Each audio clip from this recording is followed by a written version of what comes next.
আজ রান্না হয়েছে দারুণ মুখরোচক একটা রেসিপি, বেগুন টমেটো দিয়ে বাটা মাছের ঝোল, সাথে শিম ভাজা। নমস্কার, আমি স্বপ্না। দেশ এবং দেশের বাইরে যে যেখান থেকে ভিডিওটি দেখছেন, আপনাদের সবাইকে অনেক অনেক শুভেচ্ছা। স্বপ্নাস ব্লগে সবার আমন্ত্রণ। প্রতিদিনের মতো ঘরোয়া রান্নাবান্না খাওয়া দাওয়া তো আছেই, আরও দেখাবো নাতনি প্রত্যুষার জন্য কি কি গিফট কিনেছি। এইসব আশা করছি আপনাদের সবার ভালো লাগবে, তাই অনুরোধ রইল পর্বটি প্রথম থেকে শেষ পর্যন্ত দেখুন। বাটা মাছগুলো পরিষ্কার করে ধুইয়ে লবণ হলুদ মাখিয়ে গরম তেলে লাল লাল করে ভেজে নেব। একটা বেগুন কেটে নিচ্ছি, বাটা মাছ দিয়ে রান্না করব। পুরাটা দেব না, বেশি হয়ে যাবে, একটুখানি রেখে দেব। আপনি যদি এই প্রথম আমাদের ভিডিওটি দেখে থাকেন, সম্পূর্ণ পর্বটি দেখার পর যদি একটু ভালো লাগে, আমার অনুরোধ রইল চ্যানেলটি সাবস্ক্রাইব করে আপনার মূল্যবান মন্তব্যটি লিখে জানাবেন। যে কোনো গঠনমূলক মন্তব্য করতে পারেন, কোনো সমস্যা নেই, আমি আপনাদের সকল মন্তব্যের উত্তর দেব। পেঁয়াজ কাঁচামরিচ বেটে নিচ্ছি মাছের তরকারিতে দেওয়ার জন্য। বাটা হয়ে গেছে, এদিকে মাছগুলো সুন্দর মতো ভাজাও হয়ে গেছে। এখন উঠাবো।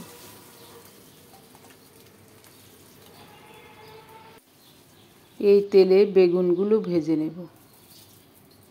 বেগুনটাকে কেটে পরিষ্কার করে ধুয়ে নিয়েছি।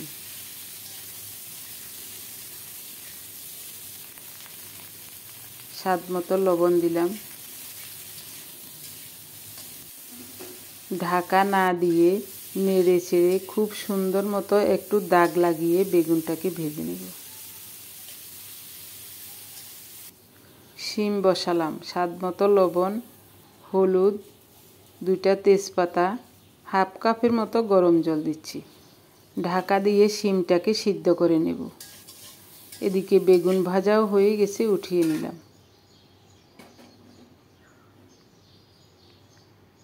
সরিষার তেল গরম হলে জিরা ফোড়নে দিলাম। ফোড়নটা রেডি হলে প্রথমে দিব পেঁয়াজ বাটা।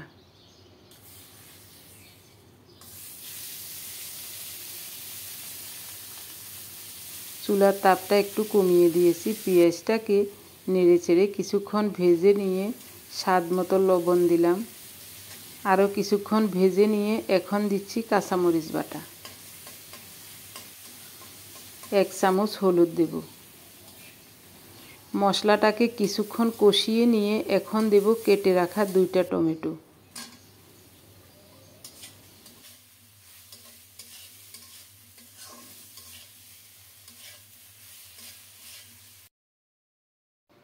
আবারও কিছুক্ষণ টমেটো সহ মশলাটা কষিয়ে নিচ্ছি। কষানো হয়ে গেছে, এখন দেব ফোটানো গরম জল।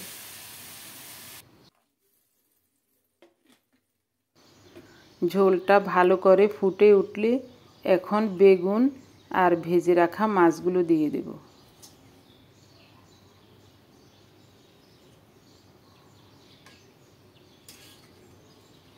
তরকারিটা দেখতে খুব সুন্দর লাগছে।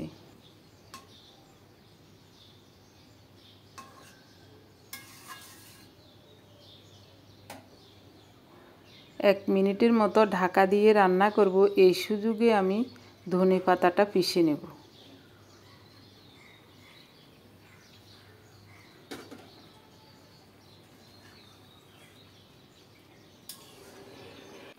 খুব সুন্দর মতো বেগুন টমেটো দিয়ে বাটা মাছের ঝোল রান্না হয়ে গেছে। নামানোর আগে দিচ্ছি বেটে রাখা ধনে পাতা। ধনে পাতা বেটে দিলে তরকারির রঙটাও সুন্দর হবে, খেতেও দারুণ লাগবে।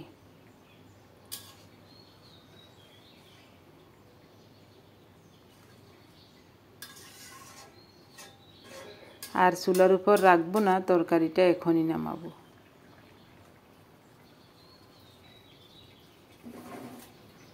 কষি বেগুন দিয়ে এই ধরনের রান্না খুবই চমৎকার লাগে।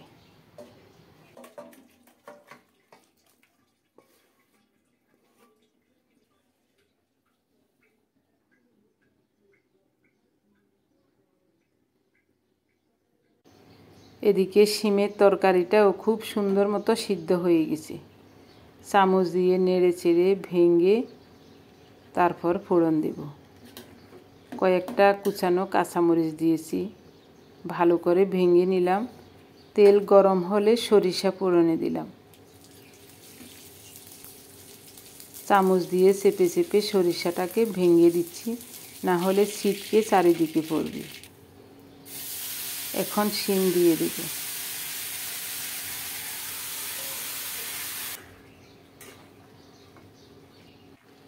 কুচানো ধনেপাতা দিলাম।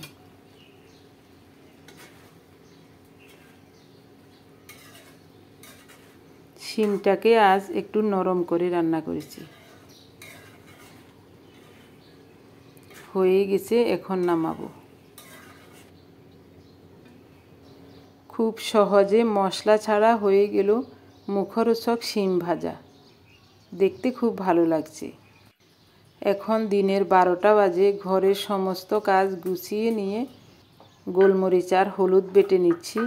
কুসুম গরম জল আর কোল্ড প্রেস কোকোনাট অয়েল মিশিয়ে আমরা হলুদ চা খাবো। সাথে একটু হিমালয়া পিঙ্ক সল্ট দেব।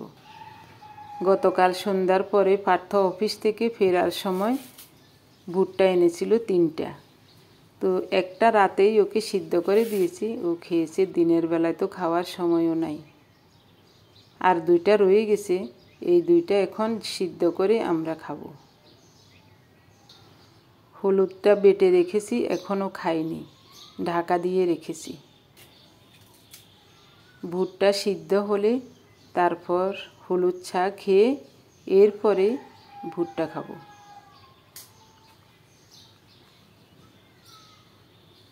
ভুট্টাগুলো খুব সুন্দর কষিয়ে দেখা যাচ্ছে। কষি ভুট্টা বা বেবি কর্ন খেতে পার্থ যেমন ভালোবাসে, আমিও তেমনি খুব ভালোবাসি। উপরের আবরণটা পরিষ্কার করে ছাড়িয়ে নিয়েছি। এখন হাত দিয়েই ভেঙে নিলাম, শক্ত আছে, বটি দিয়ে কাটা যায় না। ছুরি দিয়েও কাটতে অনেক সমস্যা, তাই হাত দিয়েই ভেঙে নিচ্ছি কষ্ট করে।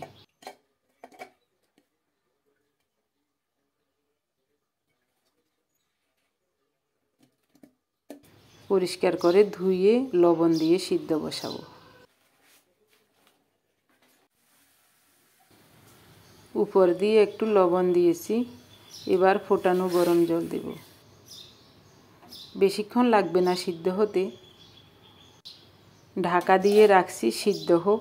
এই সুযোগে আমি জেড পাউডার দিয়ে কিছু কাপড় চোপড় ভেজাবো।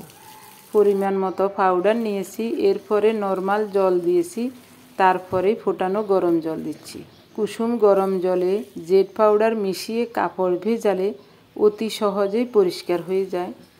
আর জেড পাউডারে কাপড়ের রঙও নষ্ট করে না। এ কারণে আমরা সব সময় জেড পাউডার ব্যবহার করি। আর মোটা কাপড়, কাঁথা, কম্বল এগুলি ধোয়ার সময় সার্ফ এক্সেল ব্যবহার করি। কিছুক্ষণ আগে হলুদ বেটেছি, তাই হাতটা একেবারে হলুদ হয়ে আছে। কাপড়গুলো ভিজিয়ে রেখে কিছুক্ষণ আগে হলুদ চা খেয়েছি। ভুট্টাগুলো সিদ্ধ হয়ে গেছে, উঠিয়ে নিলাম। একটু ঘি ব্রাশ করে নিচ্ছি। 3-4 দিন আগে ভুট্টা সিদ্ধ খেয়েছিলাম। তখন একজন আমার প্রিয় মানুষ কমেন্টস করেছেন, লিখেছেন, দিদি ভুট্টা সেদ্ধ করে নিয়ে উপর দিয়ে একটু বাটার ব্রাশ করে নেবেন। তো বাটার তো বাসায় নেই, ঘি আছে খাঁটি, তাই আমি একটু ঘি ব্রাশ করে নিয়েছি। আসলে দারুণ লাগছে খেতে। এভাবে কোনো দিন খাই নেই। ওই ছোট্ট এটা দাও। সবগুলো নিয়েছি, তবে 2 পিসের বেশি খেতে পারবো না। উনি 1 পিস খাবেন মনে হচ্ছে, আর এই 2টা থাকবে। খাওয়া দাওয়া সেরে ঘরটা গুছিয়ে স্নান করে পূজার্নিক সেরে নিয়েছি। এখন নাতনির জন্য কি এনেছি দেখাই। নাতনির জন্য কি কি কিনছো দেখাও এবার।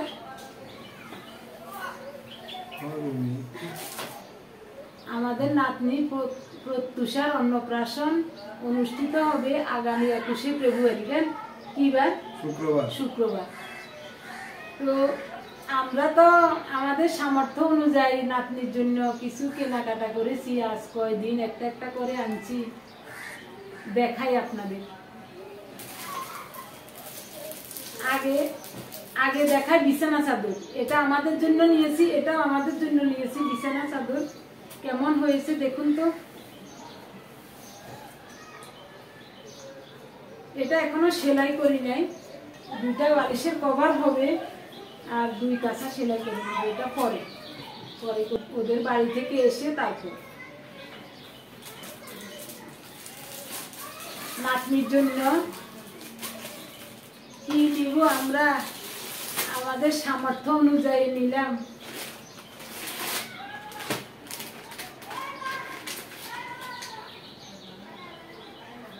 রিয়ার মেয়ে প্রত্যুষা,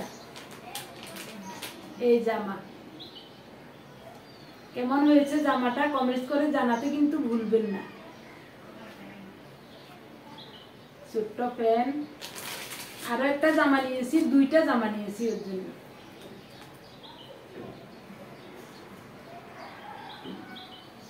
সুতা একেবারে পিওর কটন, দামও নিয়েছি অনেক এগুলি। আর একটা গেঞ্জি নিয়েছি, 6 মাস বয়স, ওরা তো বলছে হবে।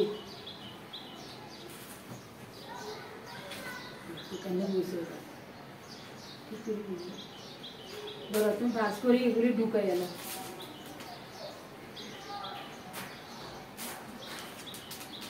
সেই 23 দিনে না 24 দিনে, 24 দিন বয়সে আমার নাতনি আমাদের বাসা থেকে গেছে, এখনো পর্যন্ত আর দেখিনি। ভিডিও কলে দেখি, এমনি তো আর দেখা হয় নাই।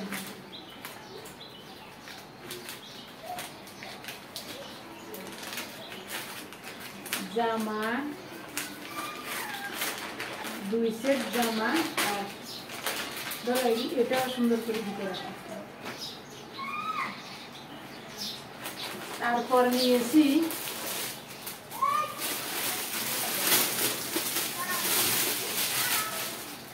আমার বেআইনের জন্য একটা শাড়ি নিয়েছি, গতকালে এনেছিলেন, এটা পুরান ঢাকা থেকে, ইসলামপুর থেকে। ইসলামপুর শাড়িটা সুন্দর আছে, সুন্দর আছে তো শাড়ি, আমি তো পুরোটা খুলে দেখিনি।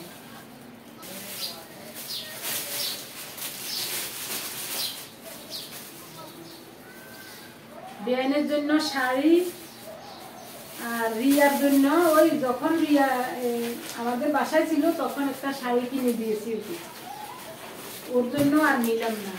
তো ওই শাড়ির সাথে ব্লাউজ পিস ছিল, ব্লাউজ পিসটা কেটে নিয়েছি, এটা সেলাই করে নিয়ে যাবো বেআইনের জন্য।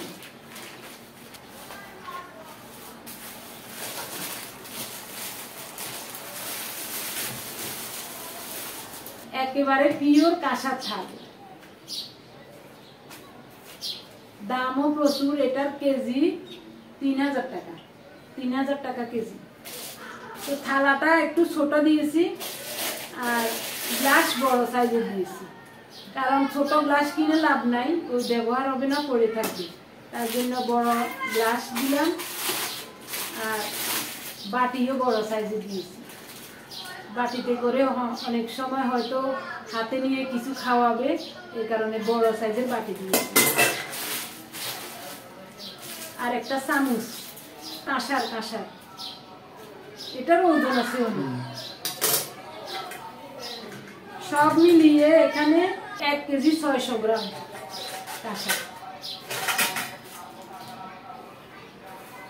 তারপর নাতনিকে আসলে স্বর্ণের কিছু গিফট করলে ভালো হইতো, কিন্তু আমরা তো এখন স্বর্ণের যে দাম, স্বর্ণ দেওয়া আমাদের জন্য একেবারে খুব কঠিন হয়ে যাচ্ছে, এ কারণে স্বর্ণের কিছু দিলাম না।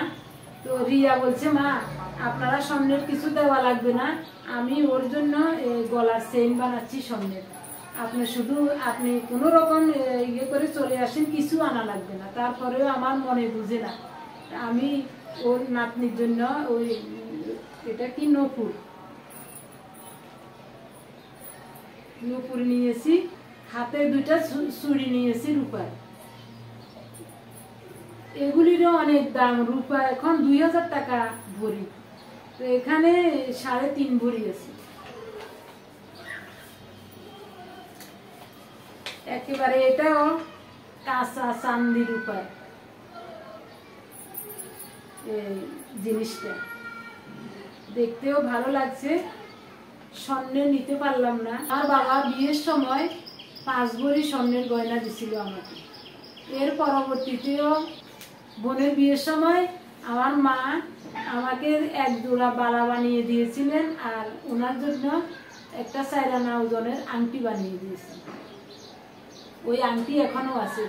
বালা জোড়া আমার 2 মেয়েকে দিয়ে দিছি, আর কিছু স্বর্ণ বিক্রি করে দিছি। ওরা যখন লেখাপড়া করে তখন তো অনেক খরচের ব্যাপার ছিল, তো বিক্রি করে দিছি অনেক স্বর্ণ। একেবারে কম দামে বিক্রি করেছি, মাত্র 28,000 25,000 এরকম করে বিক্রি করছি। বেশি দিন আগে নয়, 2013-14 সালে মাত্র 28,000 25,000 করে বিক্রি করছি। আর এখন স্বর্ণ 1,50,000 ভরি, 50,000-এর উপরে। প্রতিদিনই তো স্বর্ণের দাম বাড়ে, তো এই কারণে আর স্বর্ণ কিনলাম না। ঘরে যদি আমার কিছু থাকতো তাহলে হয়তো ওখান থেকে কিছু হলেও আমার নাতনিকে দিতাম। তারপরেও দেখি কোনো এক সময় যদি পারি নাতনিকে কিছু একটা হলেও দিব, আশা আছে।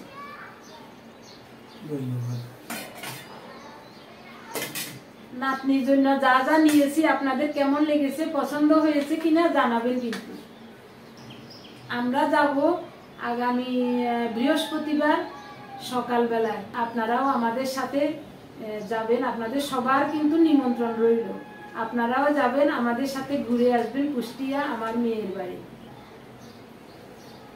এখনো খাওয়া দাওয়া হয় নাই, চিন্তা করলাম আপনাদেরকে একটু দেখাই। এগুলো পরে হয়তো আর দেখানোর সুযোগও পাবো না, এই কারণে দেখানো। প্যাকেটে রাখলে ভালো হইব, দেখতে ভালো লাগবে।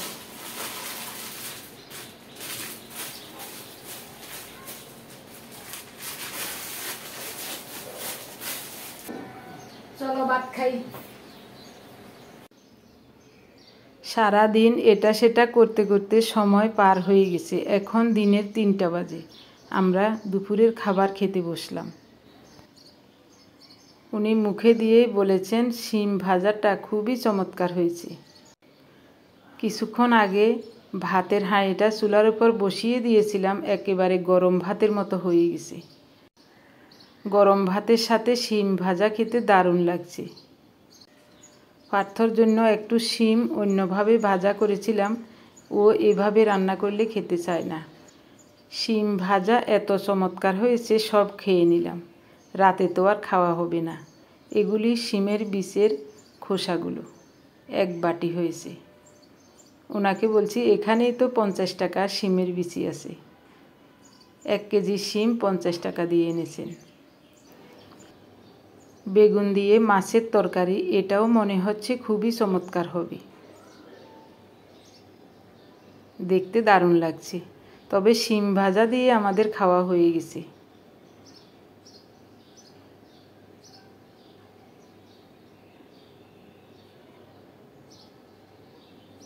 খুব চমৎকার হয়েছে। ওনাকে বলছি একটু মুখে দিয়ে দেখো কেমন লাগছে। এত যে চমৎকার হয়েছে, এভাবে একবার রান্না করে না খেলে বুঝতেই পারবেন না কি চমৎকার হয়েছে তরকারিটা। আমার প্রিয় ভাই বোন বন্ধু স্বজন আমাদের খাওয়া দাওয়া দেখতে থাকুন। এই সুযোগে আমি আপনাদের নামগুলি বলবো। গত 24 ঘন্টায় গতকালের এবং আগের কয়েকটা ভিডিও দেখে আপনারা যারা সুন্দর এবং গঠনমূলক কমেন্টস করেছিলেন, আমি আপনাদের সবার নাম খাতায় লিখে নিয়েছি। প্রথমেই কমেন্টস করেছেন বনানী ব্যানার্জি মুর্শিদাবাদ থেকে, বিভা সেন গুয়াহাটি আসাম থেকে, সায়েলা মিতা, সুমন্তরা সেনাপতি, Basantika cooking channel, Ranu Begum Italy থেকে, এন ঘোষ কলকাতা থেকে, দোলনা টাঙ্গাইল থেকে, পৃথা বাসু ইন্ডিয়া থেকে, গিরিবালা দে, হর্ষ বসাক যোধপুর থেকে, Bobby kitchen blog, Momtaz blog Maijdee থেকে, আসমা বেগম কানাডা থেকে, অর্পিতা সরকার। আপনাদের সবাইকে জানাই অজস্র অজস্র ধন্যবাদ, অভিনন্দন এবং কৃতজ্ঞতা। আপনারা সবাই খুব সুন্দর এবং গঠনমূলক কমেন্টস করে আমাকে ধন্য করেছেন। এভাবে সবাই আমাদের সাথে থেকে স্বপ্নাস ব্লগ চ্যানেলটি এগিয়ে নিয়ে যাবেন আশা করছি। আপনারা যারা প্রতিনিয়ত ভালোবেসে আমাদের ভিডিওগুলি দেখে যাচ্ছেন, আপনাদের সবাইকে জানাই অজস্র অজস্র ধন্যবাদ, অভিনন্দন এবং কৃতজ্ঞতা। সবাই ভালো থাকুন, সুস্থ থাকুন। দেখা হবে আগামী পর্বে। ধন্যবাদ সবাইকে।